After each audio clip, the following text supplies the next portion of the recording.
Hi, Rod Fleming in the Philippines here, just been uptown to pay some bills, thought I'd do a quick video.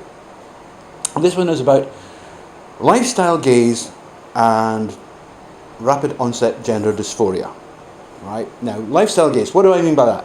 Well, I was a student in the 1980s, early 1980s, and that was the time when many lifestyle gays appeared. And what were lifestyle gays? Well, they were men, principally, boys, who were not actually homosexual, but who were attracted to the gay lifestyle. And it's when I became aware that gay and homosexual don't mean the same thing. Gay is a lifestyle. And for many people it's very glamorous, very attractive, very colourful. It was not grey and grim and straight and all that sort of thing. There are such things as innate homosexuals. There are forms of homosexuality which are innate. We talk about them all the time. We talk about transgender homosexuality, in which people start to show cross-sex behaviours, gender non-conforming behaviours, gender dysphoria, but at the age of 2 to 4. I mean, it's well described. We know what that is. And these are genuine homosexuals. You can't change them. They'll always be homosexual. You can't condition somebody out of that. It's innate. I'm not talking about them. I'm talking about the large number of young males that I knew who were seduced by the glamour of the gay lifestyle, its colourfulness, and its sheer attraction. I mean, at art school we had many transgender gays, and some of them became HSTS. That's another story. These are not the ones I'm talking about. Around these transgender gays and many others, some older predators and many others, there grew up a lifestyle, a very colourful, bright, attractive lifestyle. It was high risk. There was a lot of high risk sexual behaviour, but it was sexy. You know, these were not fully masculinized boys. You're talking about people, probably the youngest of the young people I was looking at, because I was a little older, would have been about 17 through to maybe 19, 20. And they used, many of them were not art students, but they used the art school as a hub, because art schools, as you might know if you've ever been in one, are famously tolerant of that sort of thing. It's fine. You know, nobody's going to give you a hard time for being gay in an art school, for goodness sake. So I was interested because it was quite clear that not all of these people were innately homosexual. And this was at a time when we didn't talk about this sort of thing, and everybody went, oh, you're gay, da, da, da, da. And I had not realised at that time that there was a difference between homosexuality and gay. Homosexuality is an orientation. It talks about to whom you're attracted. Gay is a lifestyle. Now, gay lifestyle revolves around principally homosexual men, but it attracts many other people. It attracts, for example, men who have sex with men. Now, they don't consider themselves to be gay at all. They don't consider themselves to be homosexual. They might well be married. They're conforming to the old Roman style pattern where basically he who penetrates is the man. And they find, you know, the late teenage boys very attractive. Look at a certain very large English actor, you'll see exactly what I mean. And these people focus on lifestyles like this. They put money into it. They make it attractive. And I was thinking about this the other day because somebody was challenging me about this. But there's no doubt that there is this difference. There is a subtle difference between homosexual, as far as men are concerned, and gay. I mean, they don't like that distinction is drawn, but it is nevertheless there. There's the gay lifestyle and there's the homosexual orientation. They're two different things. Now, I think something very similar is happening with ROGD. There's no doubt that this gay lifestyle that I was looking at in the early 1980s, and I've had to look back at notes that I made, you know, it's 40 years ago, 30 years ago, to go back and find out what I was thinking at the time. And it was definitely a social contagion. Now, we didn't have internet. We didn't have computers, actually. What about that? No computers. But we had nightclubs. And we had other places where people would congregate. What might be called gay-friendly bars. And relaxed places like this. And these were the places that these young males liked to congregate in. And within places like the art school, there was tremendous pressure, you know, on straight men to appear to be, at least appear to be homosexual. You know, so they could somehow sort of rub along with the gay lifestyle. And most men, I'm talking about straight men here, in art schools at that time, would have affected some somewhat less than fully masculine parameters. I mean, I was a biker. I had a bloody Great Norton Commando, and I was constantly wearing a leather jacket. So there wasn't a lot of scope for me. And I'm a photographer and a sculptor, you know. We're kind of dirty, messy people anyway. There wasn't a lot of room for me, but for many others, they definitely did quite strongly affect. I'm talking about straight men. I'm talking about straight men here. They definitely did affect certain behaviours and dress forms that were not strictly what you might think was heterosexual. You know, they might wear, you know, chiffon scarves, or they might well be wearing makeup. The 1980s was a real sort of makeup era. A lot of people wore mascara. They would dye their hair, definitely. Wear earrings. I wore an earring. That sort of thing. So they were sort of making a kind of contextual concession to the general ambience. But at the further out end of that, you got the males, the men, who actually joined the gay lifestyle, and they became, I don't think they ever really were what you would really call homosexual. They certainly became bisexual, or they allowed their bisexual characters to explore. You know, they went out and they went with it. They rolled with it. And there was enormous pressure on them to do that. Now, it wasn't people coming up and saying, you better be gay or else. It was, they had the best parties. They had the best music. If there was a gay disco on in town, you went there because it was going to be not only the safest, but it would be the coolest, it would be the most stylish. There were going to be plenty of women there, because the funny thing about the gay scene in Edinburgh at that time was that there were loads of women in it because they were safe, you see.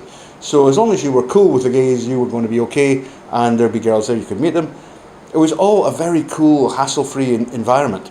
But for many men, for many young men, who were really very naive, I mean, we're talking about kids, you know, people of 17, 18, and they were pretty naive about their own sexuality. It was quite easy to get drawn into this hyper-intense, hyper-sexual lifestyle. I mean, remember, you're talking about late teenage boys who are basically testosterone soup, you know. I mean, they're going crazy with the desire to have sex. Now, let's look at ROGD. That particular expression mainly affected males. There were very few women, lesbians, who got caught up in that way. The lesbians were genuine lesbians. You know, they were actually lesbian, innately so. And they were around, and they were fine, but they weren't trying to, you know, spread the word. That was all happening in the male side. Now, in ROGD, what's interesting is it seems to be certainly is statistically mainly happening in females, not males. And I actually think that what is sometimes being diagnosed as ROGD in males is actually teenage onset autogynephilia, right? So that's people who normally in the West would present when they were 30 or 40, much later, but they're actually, because of easier social circumstances, they're appearing in their teens, and there's loads of them on YouTube. Don't need to go into that just now. So I'm not convinced about the diagnosis of ROGD for these young males. At the same time, I'm not convinced that some of the things that they're doing in terms of transition is a good idea either. So we're going to leave them aside for the time being, but we're going to focus on the girls.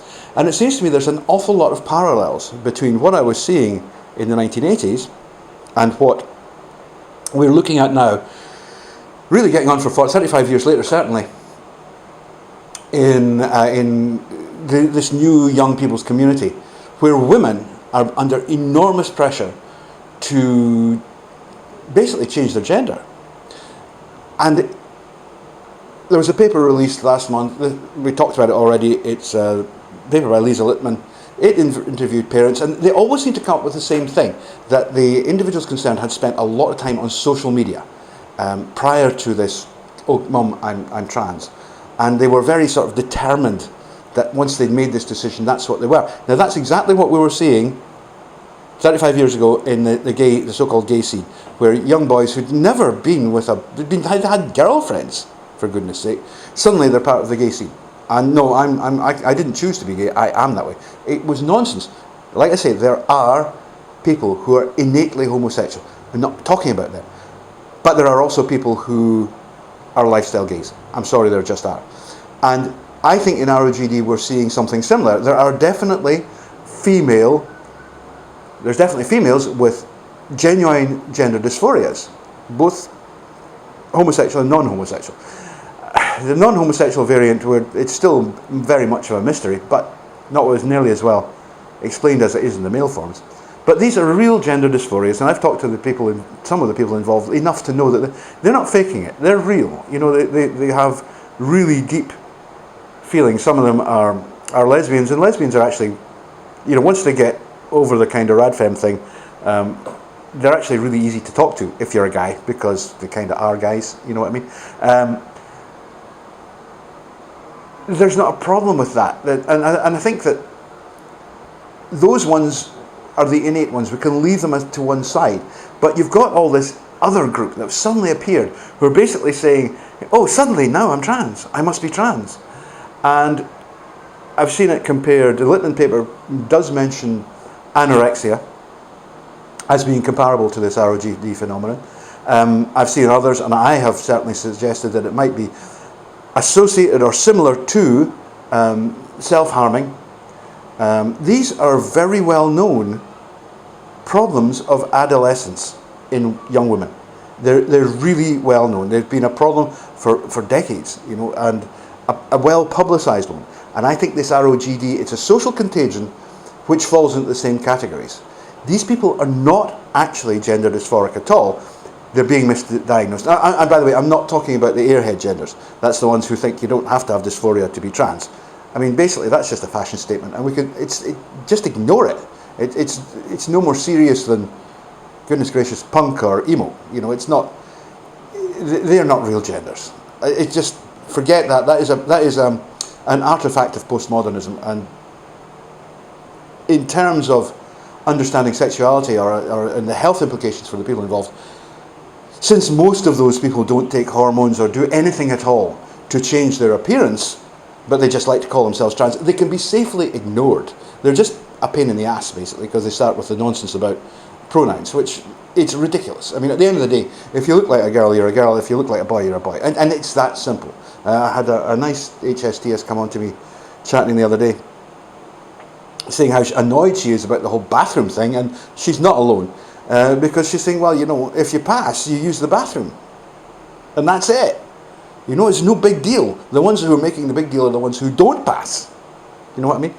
So, looking again at the ROGD, I would be very, very alarmed by this.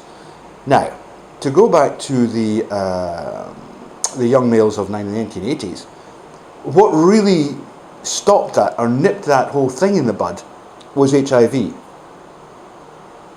Because, well, they called it AIDS, autoimmune deficiency syndrome, at that time. We now know that's the end stage of the infection with the HIV virus, and I'm not even going to try and say the name, sorry. I just tried and it failed miserably. So anyway, we don't usually talk about AIDS now because we know that's the final stages. And to be honest with you, very few people die of AIDS now. Very few. Most people with HIV live full lives. But in 1985, you didn't. If you were diagnosed with HIV, it was a death sentence. It's as simple as that. Not only was it a death sentence, it was a bloody horrible death that you were going to face. And that really took the luster off the gay lifestyle, you know. And HIV actually moved into the intravenous drug using community because, you know, the bright young things went, we don't want to have anything to do with that. You know, fun's fun. We're into some sex fun, but catching that, no thanks. And so that whole thing kind of fizzled out.